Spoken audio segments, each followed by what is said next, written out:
بسم اللہ الرحمن الرحیم۔ شروع اللہ کے نام سے جو بڑا مہربان نہایت رحم والا ہے۔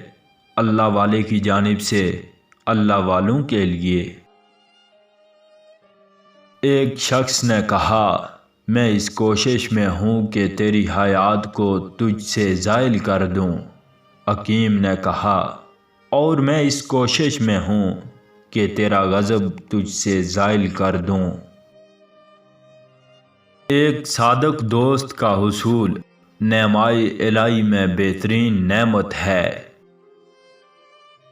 دنیا عالم اسباب ہے، یہاں ہر فعل سے بیشتر سبب کا ہونا قدرت کی حکمت ہے۔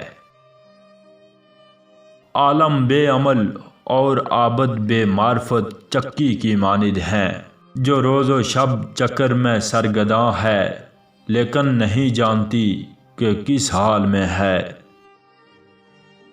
جو شخص کسی ایسی چیز کی تعریف کرے جو در حقیقت تجھ میں نہ ہو، وہ ایسی برائی سے بھی تجھے منسوب کرے گا جو تجھ میں نہ ہوگی۔ جو چیزیں نقصان کرنے والی ہیں ان سے پرہیز کرنے والے تھوڑے ہیں، اور جو نقصان پہنچا چکی ہیں ان سے شفا چاہنے والے بہت ہیں۔ جو شخص اپنے نفس کو قابو میں نہیں رکھ سکتا، وہ بہت سے لوگوں کو کیا قابو میں رکھ سکے گا۔ علم کو روٹی کمانے کا ذریعہ نہ بناؤ، علم اپنا آپ صلہ ہے۔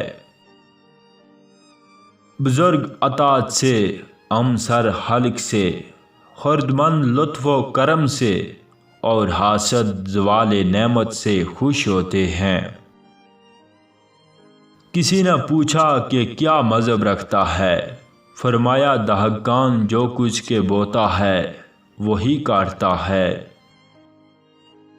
اللہ کی بہترین نعمت ایک مخلص دوست ہے۔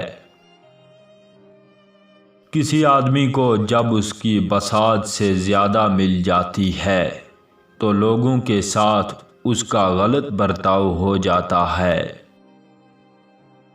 علم بہت ہیں اور عمر کم ہے، تم وہ سیکھ جس سے سب علم آ جائیں۔ انسانی شرست میں دانائی کی نسبت حماقت زیادہ بڑھی ہوئی ہے، اس کو دور کر کے اصلی انسانیت کا درجہ حاصل کر۔ کون سی شیرینی ہے جو چکھنے والے کو ہلاک کر دیتی ہے؟